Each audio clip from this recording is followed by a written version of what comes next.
Hello everyone, कैसे हैं आप सब। आज हम देखेंगे कि कौन से यूनिवर्सिटी में कौन से रिक्रूटमेंट की किस कैटेगरी में किस पोस्ट के लिए क्या नोटिफिकेशन आया है। सबसे पहले हम सामने सामने देख सकते हैं कि प्रोफेसर के लिए भी, एसोसिएट प्रोफेसर के लिए भी और असिस्टेंट प्रोफेसर के लिए भी रिक्रूटमेंट का नोटिफिकेशन है। सब्जेक्ट्स हम देख लेते हैं। अर्थशास्त्र है, उसमें प्रोफेसर के लिए ओबीसी और एससी कैटेगरी में रिक्रूटमेंट नोटिफिकेशन है। एसोसिएट प्रोफेसर के लिए एससी कैटेगरी में रिक्रूटमेंट नोटिफिकेशन है। असिस्टेंट प्रोफेसर के लिए एससी कैटेगरी में रिक्रूटमेंट नोटिफिकेशन है। समाज शास्त्र में ओबीसी कैटेगरी प्रोफेसर के लिए आप रिक्रूटमेंट नोटिफिकेशन देख सकते हैं। इसमें 1:1 लिखा है, मे भी इसको मल्टीप्लाई किया जा सकता है। वही एसोसिएट में देखोगे तो 1:3 लिखा है। ओबीसी कैटेगरी में तो मे भी इसको मल्टीप्लाई किया जा सकता है। मतलब ओबीसी कैटेगरी के लिए 3 और पोस्ट बनाई जा सकती है। मैं श्योर नहीं हूँ, मुझे पक्का नहीं पता ये 1:1 का मतलब क्या है, बट जो भी है पोस्ट निकली है इस रिजर्वेशन कैटेगरी के लिए और इस सब्जेक्ट के लिए, इतना ध्यान रखिएगा। फिर अंग्रेजी यानी इंग्लिश के लिए प्रोफेसर और असिस्टेंट प्रोफेसर की कैटेगरी पे पोस्ट निकली है। आगे बढ़ेंगे तो हिंदी में है, हिस्ट्री में है, पत्रकारिता संस्था में है, मतलब जर्नलिज्म में है, देन संस्कृत में है, देन विधि में है, उर्दू में है, शारीरिक शिक्षा में है, फिजिकल एजुकेशन में है, कंप्यूटर में है, विधि में है। तो 22 सब्जेक्ट्स हैं, उसमें इन्होंने पोस्ट निकाली है हर डिपार्टमेंट के लिए, हर कैटेगरी के लिए। ये आपको दिख रहा होगा, तो आप आराम से इसको देख के एक बार स्क्रीनशॉट ले लीजिए। और हम आगे बढ़ते हैं और देखते हैं इसके लिए रिक्वायर्ड क्या है, कब तक फॉर्म भर सकते हैं, क्या क्या प्रोसीजर है। ठीक है, देखते हैं। ये देख लीजिए, इन्होंने अपना बताया हुआ है 1:1। ओके, प्रोफेसर समाज शास्त्र ओबीसी एक पद, क्रिमिनोलॉजी में विशेषीकरण का है। तो अब देख लीजिए, जो हम कैटेगरी इंटू 1:2 बात कर रहे थे कि इसकी पावर का मतलब क्या, सब इसमें दिया गया है। तो जिस भी कैटेगरी के लिए या जिस भी पोस्ट के लिए, जिस भी सब्जेक्ट के लिए आप फॉर्म भरेंगे, उसका एक बार आप डायरेक्शंस पढ़ लीजिएगा तो बेटर हो जाएगा। हम एक देख लेते हैं, वो है प्रोफेसर समाज कार्य अनरिजर्व्ड एक पद, industrial relation and labour welfare में विशेषीकरण का है। इंटू 2 मतलब 2 और सब्जेक्ट्स दे दिए, industrial relation and labour welfare. Into 3 में देखते हैं एसोसिएट प्रोफेसर समाज शास्त्र ओबीसी एक पद, क्रिमिनोलॉजी में विशेषीकरण का है एवं दिव्यांग हेतु आरक्षित। दिव्यांग, ओके वेरी गुड, दिव्यांग हेतु आरक्षित। आप एकदम देख लीजिएगा और उसके हिसाब से अपना फॉर्म भर लीजिएगा। अब सबसे इम्पोर्टेंट, सैलरी क्या है। प्रोफेसर की अकादमिक लेवल 14 है, एसोसिएट की 13 है, असिस्टेंट की है 57,700 जो एंट्री में सभी की होती है। अब हम आगे बढ़ते हैं। विश्वविद्यालय वेबसाइट पे जाके आप भर सकते हैं फॉर्म। 1 मार्च से लेके 15 अप्रैल तक फॉर्म भरना है। तो ये आपको पता चल गया है कि कब से कब तक भर सकते हैं। ऑनलाइन आवेदन का प्रिंट प्राप्त करने की अंतिम तिथि 16 अप्रैल।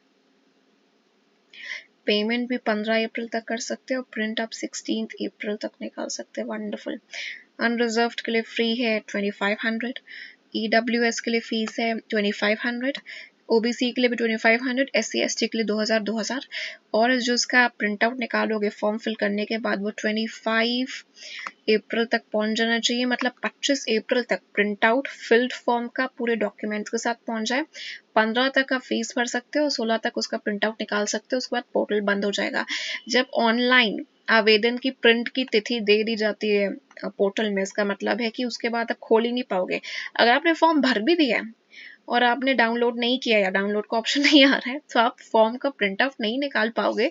क्योंकि एक थी स्टूडेंट जिसने लिखा था यूट्यूब वीडियो में कि उसने फॉर्म भर दिया था, पैसे भर दिए थे, बट जो अंतिम तिथि है वो बीत गई थी और उसने प्रिंट आउट नहीं निकाला था। तो उसको बहुत जाके प्रॉब्लम हुई थी, क्योंकि बाद में यूनिवर्सिटी ने फॉर्म ओपन नहीं किया था। तो जो भी उसने मेहनत करके फॉर्म भरा, पेमेंट की, सब वेस्ट हो गया। तो इन सब चीज़ों का ध्यान रखिए कि जो यूनिवर्सिटी की आखिरी साइट है उससे पहले आपके सारे काम हो जाने चाहिए। अगर 16 तारीख है तो 15 तक प्रिंट आउट आ जाए, या 16 के सुबह 12-1 बजे तक, क्योंकि उसके बाद साइट हैवी हो जाएगी तो हो सकता है आप साइट खोल ना पाए। आई थिंक ये आपको समझ में आ गया होगा। हमने देख लिया कि कितने पैसे आपको भरने पड़ेंगे। That is 2500 and 2000 respectively according to the reservation. ठीक है, अब हम आगे बढ़ते हैं और देखते हैं university grants commission minimum qualification जो रूल है उसके हिसाब से ही आपका सिलेक्शन होगा। प्रॉपर एपीआई स्कोर बनाकर, प्रॉपर आपका स्कोर बनाकर, रिसर्च वैलिडेशन देखकर उसके हिसाब से। अब जो सबसे इम्पोर्टेंट बात यहाँ पे है कि प्रोफेसर के लिए, एसोसिएट प्रोफेसर के लिए, असिस्टेंट प्रोफेसर के लिए अलग अलग रूल्स होते हैं। असिस्टेंट प्रोफेसर के लिए नेट हो या पीएचडी हो, आपका रिसर्च बैकग्राउंड हो, कम से कम 3 या 4 पेपर आपके पीएचडी में या पीएचडी से बाहर, एंड अगर आपके पास एक्सपीरियंस है 3-4 साल का तो ज़्यादा चांसेस है कि आपको बुलाया जाएगा। And we all know that 55% general के लिए है, कट ऑफ 55% जनरल के लिए है, reserved marks to apply for the post, और बाकी जितने भी कैटेगरीज हैं उनको 5-5% का जैसे हमेशा दिया जाता है वैसे छूट होती है, यानी 50%, और कुछ केसेस में 5% से ज़्यादा भी छूट दी जाती है। एसोसिएट प्रोफेसर में कम से कम आपके पास 6 साल का एक्सपीरियंस होना चाहिए, कम से कम, जितना एक्सपीरियंस उतना बेटर। और प्रोफेसर में कम से कम 10 साल का एक्सपीरियंस होना चाहिए कम से कम, और research score we all know 120 से ऊपर होना चाहिए। तो हम सब जानते हैं क्या रिक्वायरमेंट है, इतने साल का एक्सपीरियंस, इतना रिसर्च स्कोर, उसके बिना किसी भी अपॉइंटमेंट के लिए या किसी भी कैटेगरी के लिए अप्लाई नहीं कर पाएंगे। तो मेरे हिसाब से ये आपको क्लियर है कि आपको कब तक फॉर्म भरना है, 15 अप्रैल तक, कब तक आपको प्रिंट आउट निकलवा के सारे डॉक्यूमेंट्स के साथ स्पीड पोस्ट या कोरियर करवा देना है, दैट इज टिल 25 अप्रैल 2026। महात्मा गांधी काशी विद्यापीठ वाराणसी का ये विज्ञापन है। महात्मा गांधी काशी यूनिवर्सिटी के द्वारा ये विज्ञापन दिया गया है। बहुत ही फेमस यूनिवर्सिटी है, गवर्नमेंट यूनिवर्सिटी है, काफ़ी इसको लोकप्रियता हासिल है, मतलब it's considered very well and you all can apply and get all the benefits. So आपको पता चल गया कि क्या रिक्रूटमेंट निकला, फटाफट जाइए, जाके फॉर्म भरिए, पेमेंट करिए, जाके अपना स्पीड पोस्ट करवाइए महात्मा गांधी काशी विश्वनाथ यूनिवर्सिटी को, और अपनी सीट क्लेम करिए as professor, associate professor and assistant professor. Thank you.